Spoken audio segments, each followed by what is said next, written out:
Assalamualaikum warahmatullahi wabarakatuh. Selamat siang para pemirsa di rumah.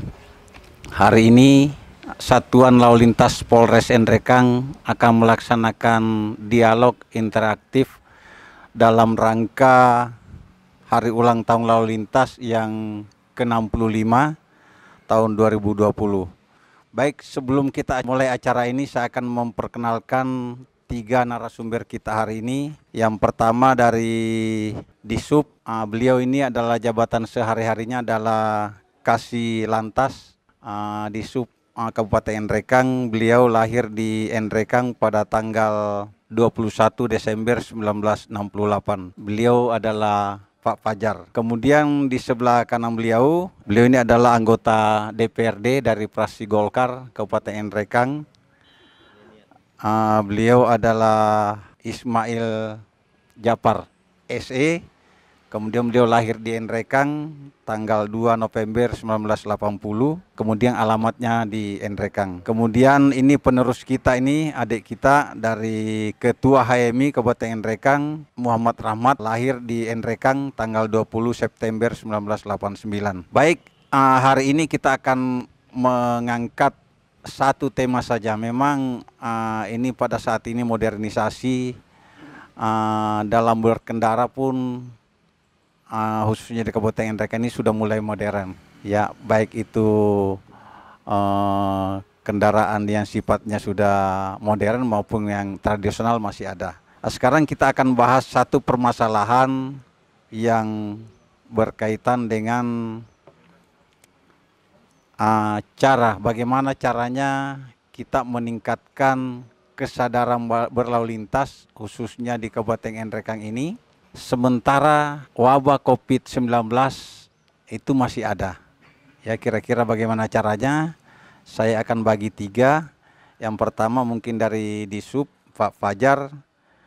Kira-kira bagaimana caranya kita meningkatkan kesadaran masyarakat, khususnya pengemudi baik itu R2, sepeda motor atau R4 atau mobil. Sementara kita tidak bisa mengumpulkan orang terlalu banyak. Kira-kira menurut Bapak, saya minta masukan-masukannya. Terima kasih banyak Pak. Assalamualaikum warahmatullahi wabarakatuh. Ya, kaitannya dengan Dinas Perhubungan Kabupaten Nrekang, mungkin dalam rangka adanya COVID untuk pengendara kendaraan lalu lintas, kami dari Dinas Perhubungan akan menghimbau kepada pengemudi baik di tempat-tempat ramai maupun di pasar-pasar dan tempat-tempat strategi untuk membuat himbauan kepada masyarakat memakai masker dan menjaga jarak. Mungkin itu yang kami usahakan. Tiap hari pasar kami terjun di lokasi dan tempat-tempat strategi. Terima kasih. Kemudian berikut saya melangkah ke Pak Dewan. Ini sama, cuma bedanya ini mencakup masyarakat umum. Kira-kira metode apa yang cocok yang kita gunakan untuk meningkatkan kesadaran masyarakat di bidang lalu lintas, mengingat sekarang ini kan kita tidak bisa mengumpulkan banyak orang. Kira-kira caranya bagaimana biar masyarakat juga tidak terlalu jauh, kita bisa memberikan pemahaman tentang edukasi berlalu lintas. Silakan Pak. Terima kasih Pak Kasat. Assalamualaikum warahmatullahi wabarakatuh. Jadi pertama saya ingin mengucapkan terima kasih banyak atas diundangnya kami berpartisipasi pada kegiatan yang intinya adalah bagaimana mendorong kesadaran masyarakat berpartisipasi dalam berkendara yang baik dan benar. Saya kira ini juga menjadi bagian komprehensif dari tugas kami di DPR. Saya kebetulan tergabung di Komisi 3, memang ada hubungan kerja ke situ. Jadi saya sekali lagi terima kasih banyak Pak atas diundangnya kami berpartisipasi di kegiatan ini. Terkait dengan bagaimana cara, apa metode apa yang pantas dan efektif dipakai untuk mendorong kesadaran masyarakat dalam rangka berkendara di Kabupaten Rekang. Nah, saya sedikit ingin mengulas tata cara maupun mekanisme berkendara di jalan raya. Itu sebetulnya sudah rigid sekali diatur di Undang-Undang 22 tahun 2009 tentang lalu lintas itu sendiri. Cuma memang yang akan kita hadapi di lapangan ini, Pak, adalah kelompok-kelompok masyarakat yang tentu kita sama semua pahami bahwa masyarakat kita ini tidak semua memiliki pendidikan yang memadai untuk bisa mengakses aturan-aturan atau undang-undang, termasuk undang-undang mengenai lalu lintas itu sendiri, sehingga memang butuh upaya komprehensif dan cara-cara yang tepat untuk bagaimana menyadarkan masyarakat bahwa ruh daripada undang-undang lalu lintas sendiri sebetulnya bukan ada pada pelanggaran dan konsekuensi pelanggarannya, tetapi ruh dari Undang-Undang 22 itu adalah bagaimana menyelamatkan pengguna jalan, bagaimana memberi upaya keselamatan terhadap pengguna jalan. Nah, ini yang masyarakat tidak sadari, bahwa undang-undang dan aturan main lalu lintas ini sebenarnya untuk mereka, untuk nyawa mereka, sebetulnya melindungi nyawa mereka. Cuma kan khususnya di kelompok-kelompok masyarakat, katakanlah ini yang banyak di Ndereng ini kan, alhamdulillah di Ndereng kan tidak banyak problem-problem di yang kita temui di jalan. Misalnya kemacetan hampir dipastikan tidak ada, Ji. Tingkat mobilitas masyarakat juga tidak terlalu tinggi. Jadi yang pasti bahwa masalah yang kita ditemui di jalan adalah kesadaran pengendara itu sendiri. Jadi terutama ini adik-adik saya yang masih sekolah, ini saya lihat yang paling sering melakukan pelanggaran-pelanggaran lalu lintas. Karena ya biasa dipahami Pak Kasat bahwa mereka ini dalam usia-usia yang masih sangat labil dan cenderung menganggap bahwa kalau mereka melakukan pelanggaran lalu lintas, misalnya apakah perlengkapan kendaraannya misalnya tidak memadai, melanggar lampu merah dan seterusnya, cenderung jadi kebanggaan kalau lolos. Karena mental mereka memang ada pada situasi yang seperti itu. Oleh karenanya perlu dibangun kesadaran yang lebih masif ke sekolah-sekolah dan seterusnya kelompok-kelompok masyarakat yang lain, bahwa sebetulnya kenapa ada polisi lalu lintas bukan untuk mereka, tapi keberadaan mereka di jalanan untuk menyelamatkan nyawa pengendara kendaraan bermotor yang ada di jalanan. Nah, ini memang agak berat kelihatannya tugas bapak-bapak di lalu lintas ini, karena situasi pandemi ini yang tidak pernah kita sangka-sangka bahwa akan ada bencana COVID seperti ini, sehingga mesti memang harus sedikit memutar otak apa yang bisa dilakukan untuk mendorong kampanye penyadaran pengguna jalan. Nah, kalau menurut saya ada dua hal yang bisa kita lakukan Pak Kasat dalam rangka melakukan itu. Yang pertama adalah merekrut kelompok-kelompok strategis di masyarakat. Misalnya kan rata-rata pelanggar lalu lintas ini masyarakat ini kan banyak usia remaja ke bawah, sehingga kita mungkin bisa merekrut, ya taruhlah misalnya Adinda Ketua HMI ini sebagai kelompok-kelompok milenial yang banyak mengakses informasi di media-media sosial misalnya, bisa kita jadikan mereka sebagai influencer, bisa dijadikan sebagai lembaga atau person yang bisa membantu tugas-tugas kepolisian dalam rangka melakukan penyadaran lewat instrumen-instrumen medsos maupun di lingkaran organisasi mereka sendiri. Karena memang mereka juga aktif melakukan pembinaan dalam hal lain terhadap kelompok-kelompok pemuda di Kabupaten Rekang.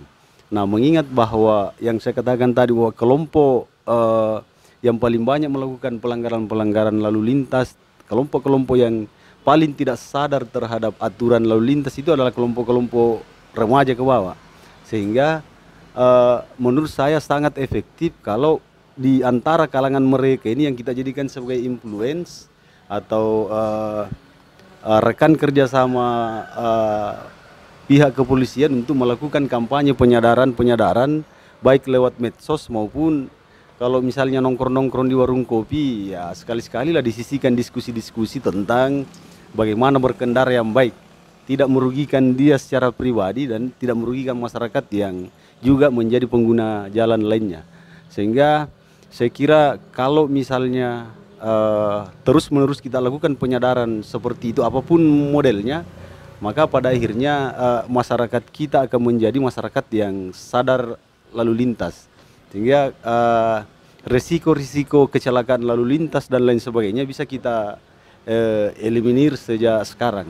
Saya kira itu yang pertama. Kemudian yang kedua, terkait dengan model kampanye atau model metode apa yang pas untuk melakukan kampanye itu, saya kira apa yang kita lakukan hari ini adalah awal dari bagaimana kita membangun kerjasama antar semua pihak. Sekiranya misalnya ada kelompok yang kita jadikan influence macam HMI ini dan organisasi-organisasi kemahasiswaan yang lain, OSIS dan seterusnya, mereka lebih memahami kalau mereka yang jelaskan bahwa kenapa penting kita pakai helm, karena kan bukan karena melanggar kilau lintas, tapi intinya rohnya kenapa kita harus pakai helm adalah menyelamatkan nyawa mereka. Nah itu yang mereka tidak sadari, karena cenderung dia melihat undang-undang ini terpisah dengan kebutuhannya mereka, padahal helm itu menjadi kebutuhannya sebetulnya. Itu yang kita mau bangun, Pak Satya. Baik, itu dari Pak Dewan. Mungkin nanti saya juga akan tambah sedikit, tapi sebelumnya kita akan dengarkan dulu bagaimana pendapatnya Adinda kita ini, Ketua HMI, Adinda Rahmat. Kira-kira metode-metode apa yang pas sekarang ini pada saat COVID untuk kita meningkatkan kesadaran masyarakat, khususnya di kalangan milenial, mahasiswa dan pelajar. Sekarang ini kan kita terbatas dengan situasi, tidak bisa mengumpulkan anak-anak banyak. Apakah mungkin lewat medsos atau apa, mungkin bisa kami minta saran masukan dari Dinda Rahmat ini. Silakan Pak. Ya, terima kasih. Assalamualaikum warahmatullahi wabarakatuh. Terima kasih atas kesempatannya Pak Kasat. Saya mewakili dalam hal ini menyampaikan terkait dengan bagaimana kemudian kesadaran-kesadaran dalam berlalu lintas penting dilakukan, bahwa di kepemudaan ini, apalagi di era milenial ini Pak Kasat, saya sampaikan bahwa era milenial ini lebih cenderung mengarah kepada teknologi modern. Jadi pemuda-pemuda hari ini lebih banyak berinteraksi di sosial media, apalagi dengan kondisi pandemik seperti ini. Kecenderungan teman-teman baik kami di lembaga kemahasiswaan itu lebih banyak melakukan edukasi melalui sosial media dan sebagainya. Begitupun juga saya amati dengan teman-teman lembaga-lembaga atau komunitas-komunitas pemuda yang ada di Kabupaten Rekang. Jadi berbicara misalnya kesadaran untuk kaum milenial itu lebih kepada memahami seperti apa itu jiwa milenial dulu. Ketika misalnya dari Lantas Rekang telah memahami bahwa jiwa milenial itu lebih kepada bagaimana mereka kreatif dan inovatif melakukan edukasi-edukasi. Metode atau cara yang lebih efektif dan efisien di tengah pandemi COVID-19 ini yang harus kita lakukan adalah ada dua. Yang pertama, melakukan edukasi kepada masyarakat umum, terkhusus lagi kepada pemuda milenial melalui media-media online. Ada beberapa media yang kita bisa lakukan, baik Instagram, Facebook dan sebagainya. Begitupun juga melalui video-video singkat, YouTube dan lain-lain. Itu menurut saya beberapa metode atau cara yang dilakukan. Yang kedua, melakukan pendekatan terhadap komunitas-komunitas atau lembaga kepemudaan yang ada di Rekang.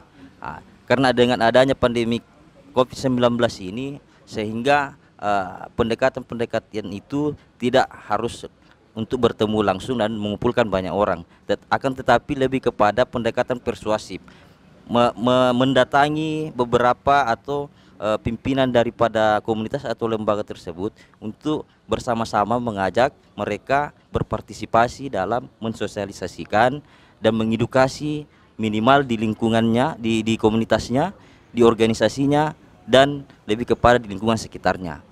Mungkin itu saja barangkali Pak dari saya. Terima kasih. Assalamualaikum warahmatullahi wabarakatuh. Baik, pemirsa di rumah, kita sudah dengarkan sama-sama penjelasan atau masukan-masukan dari 3 narasumber kita hari ini. Sebelum kita tutup, saya juga akan menyampaikan beberapa hal berkaitan dengan meningkatkan kesadaran masyarakat di bidang berlalu lintas di era COVID-19. Tema yang kita usung hari ini berkaitan dengan hari ulang tahun lalu lintas, yaitu implementasi e-policing pada fungsi lalu lintas untuk untuk menuju Indonesia Emas 2045. Ini sudah dijelaskan tadi sebagian kecil dari beberapa narasumber kita, termasuk dari Dinda kita, kaum milenial.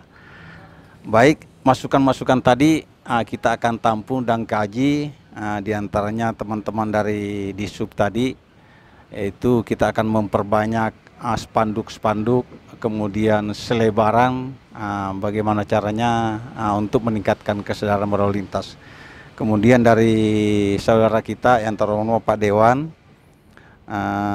memberikan beberapa masukan tadi, diantaranya adalah bagaimana cara meningkatkan kesadaran berlalu lintas lebih khusus kepada masyarakat pada umumnya yang ada di Kabupaten Nrekang. Saya juga perlu jelaskan bahwa di wilayah kita ini cukup luas, ya cukup luas, sementara personil kita terbatas. Namun demikian itu tidak bisa untuk menjadi alasan, karena terbatasnya kita akhirnya kita kurang greget dalam pelaksanaan tugas. Justru itu lebih memacu untuk lebih agresif lagi. Dengan demikian luas wilayah tidak berbanding dengan personil yang kita miliki, ini mustahil ketertiban, keamanan dan kelancaran berlalu lintas ini bisa terpenuhi tanpa dukungan dari semua pihak. Jadi lalu lintas itu tidak bisa berdiri sendiri, polisi apalagi khususnya lalu lintas. Kalau kita banding-bandingkan wilayah kita ini, satu orang polisi bisa sampai 700 sampai 800 orang. Bisa kita bayangkan. Apalagi luas wilayah kita. Luasnya wilayah kita ini ya, kalau dibandingkan dengan daerah lain, kita cukup luas. Kekuatan personil kita itu sangat terbatas. Kemudian prinsip-prinsip untuk kita masuk sekolah, sebelum COVID kita memang agendakan semua sekolah kita masuk, minimal kita menjadi irup. Kita bagi 1 bulan itu paling tidak 2 sekolah. Jadi sampai mutar 1 tahun itu semua sekolah terjauh pun kita datangi. Kemudian kita setiap akhir tahun ini, agenda saya bulan depan seandainya tidak ada corona, itu kita apel rutin PKS, ya, patroli keamanan sekolah. Ini kita rekrut satu sekolah itu 30. Bayangkan kalau 30 orang ini satu sekolah bisa menjadi pelopor keselamatan berlalu lintas, minimal untuk di kawasan sekolahnya sendiri ini sangat bermanfaat. Dan alhamdulillah selama saya menjabat Kasat Lantas Polres Nrekang sudah jalan 2 tahun, ya, kecelakaan yang melibatkan anak-anak sekolah ini drastis menurun. Mungkin ini erat kaitannya dengan kita aktif untuk masuk sekolah. Sekarang zaman sudah berubah, ya, zaman sudah berubah, tidak bisa lagi dipungkiri kalau sekarang hampir semua rumah itu ada kendaraan. Tinggal sekarang bagaimana kita memberikan pemahaman kepada masyarakat akibat yang akan ditimbulkan apabila terjadi sesuatu yang kita tidak inginkan, yaitu kecelakaan. Satu prinsip di bagian kecelakaan, posisi benar belum tentu kita selamat, ya. Jadi saya ulangi, satu prinsip di dalam berlalu lintas itu posisi kita benar belum tentu selamat, apalagi kalau posisi kita salah. Kalau masih bisa kita menghindari kendaraan yang baik itu dari arah depan atau belakang atau dari samping, lebih baik kita menghindar. Jangan karena posisinya kita benar tetap pada posisi kita itu mempertahankan yang benar, akhirnya kita korban. Orang biasa buru-buru karena ada sesuatu. Bisa jadi ke depan kita juga yang buru-buru sama dengan mereka. Sama dengan mereka. Jadi pesan saya selaku Kasat Lantas, di dalam berlalu lintas silakan kalau masih bisa menghindar, lebih baik menghindar. Jangan mempertahankan posisi yang benar. Kemudian pesan saya yang terakhir, ini yang kadang berkembang di masyarakat, tidak apa-apa saya sampaikan walaupun mungkin keluar dari konteks ini. Ingat di dalam Undang-Undang Lalu Lintas nomor 22 tahun 2009, di mana pasal 310 di sana, barang siapa yang mengakibatkan kecelakaan terbus, mengakibatkan lagi luka, baik itu luka ringan, berat, apalagi MD, tidak dipandang di sana siapa kecil atau besar.